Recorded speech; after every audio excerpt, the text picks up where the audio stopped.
नमस्कार, मैं हूं आपके साथ अंजना शर्मा और आप देख रहे हैं वर्तमान युग। तो आइए शुरुआत करते हैं आज की खास खबर से।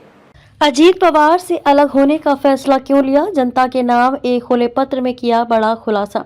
महाराष्ट्र के उप मुख्यमंत्री अजीत पवार ने रविवार 25 फरवरी की रात अपने एक्स हैंडल पर एक बयान जारी कर पाला बदलने और बीजेपी और शिवसेना के हाथ मिलाने के अपने कारणों को स्पष्ट किया।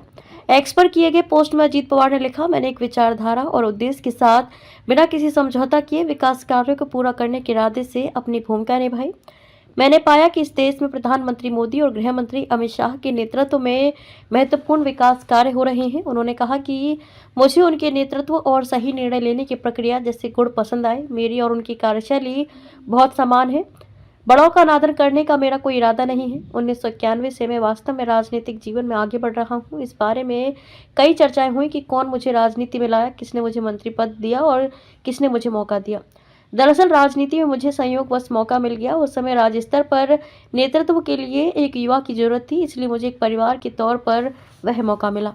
अवसर मिलने के बाद मैंने दिन रात काम किया, इसका अधिकतम लाभ उठाने के लिए कड़ी मेहनत की, अन्य सभी जिम्मेदारियों को नजरअंदाज किया और खुद को सामाजिक कार्यों के लिए समर्पित कर दिया।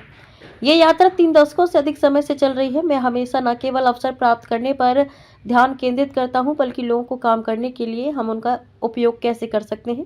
मैंने सुबह 5 बजे से काम शुरू करने की आदत बना ली, क्योंकि समय आने पर समाज कल्याण, रचनात्मक और विकास कार्यों में तेजी आनी चाहिए। मैंने हमेशा उन मतदाताओं के जीवन की गुणवत्ता में सुधार लाने की कोशिश की है जिन्होंने प्यार किया है और अपना विश्वास व्यक्त किया है। मैंने पहले दिन से ही राजनीति करते हुए किसी भी अन्य मुद्दे से ज्यादा विकास को प्राथमिकता दी। विकास हमेशा मेरे और मेरे सभी साथियों का आज और भविष्य का एक बार का कार्यक्रम रहेगा। मैंने कुछ समय के लिए एक सत्तारूढ़ दल के रूप में और कुछ समय के लिए विपक्ष के रूप में अपने दिनों को देखा। जब वे सत्ता में थे तब उनके काम की गति और विपक्ष में रहने पर रुके हुए कार्य दोनों का उन्होंने अनुभव किया। इस तथ्य से इनकार नहीं किया जा सकता कि यदि कोई लोगों के प्रतिनिधि के रूप में कार्य करना चाहता है तो उसे अतिरिक्त शक्ति की आवश्यकता है।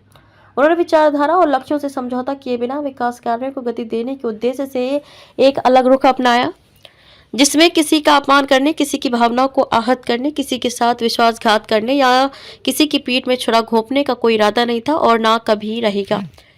मेरे मन में हमेशा बड़ों के प्रति सम्मान की भावना रही है। अपने साथियों को साथ लेकर और विभिन्न स्थानों पर युवाओं को अवसर प्रदान करना, आज भी मैंने सिर्फ स्टैंड लिया है। इससे साफ है कि सत्ता होगी तो विधानसभा क्षेत्र सहित प्रदेश के सभी विकास कार्यों में तेजी आएगी। कोई मंशा नहीं थी और ना ही किसी का अनादर हुआ। मैंने पाया कि प्रधानमंत्री नरेंद्र मोदी और गृह मंत्री अमित शाह के नेतृत्व में देश का विकास महत्वपूर्ण, मजबूत नेतृत्व और सही निर्णय लेने की क्षमता है। मैंने उनके साथ जाने का फैसला किया क्योंकि मैं और उनकी कार्यप्रणाली समान है, कि हम अपने काम से अधिक प्यार करते हैं, कि मैंने उनके साथ अपनी भविष्य की विकास योजनाओं को अधिक प्रभावी ढंग से लागू कर पाऊंगा। मैंने इस राज्य को विकास में अग्रणी बनाने के उद्देश्य से ये भूमिका निभाई। मेरे सत्ता में आने के बाद से हमने विकास की गति देखी है। इसका उद्देश्य बुजुर्गों या बुजुर्गों का अनादर करना नहीं है, बल्कि भविष्य में लोगों के जीवन स्तर में सुधार कैसे करें, बुनियादी ढांचे को और अधिक कुशल कैसे बनाया जाए। इस मौके पर मैं राज्य की जनता को आश्वस्त करना चाहता हूँ कि आने वाले दिनों में एनसीपी किसी भी व्यक्तिगत आलोचना से बचती रहेगी और राज्य के लोगों के लिए विकास का खाका लेकर आएगी। मैं सभी माननीय नागरिकों से विनम्रता पूर्वक अपील करता हूं कि विकास के इस मार्ग पर मेरे साथ आएं और बड़ों को आशीर्वाद दें। खबरों में अब तक के लिए बस इतना ही। फिर होगी आपसे मुलाकात कुछ ऐसी ही खास खबरों के साथ। तब तक के लिए नमस्कार और देखते रहिए वर्तमान युग।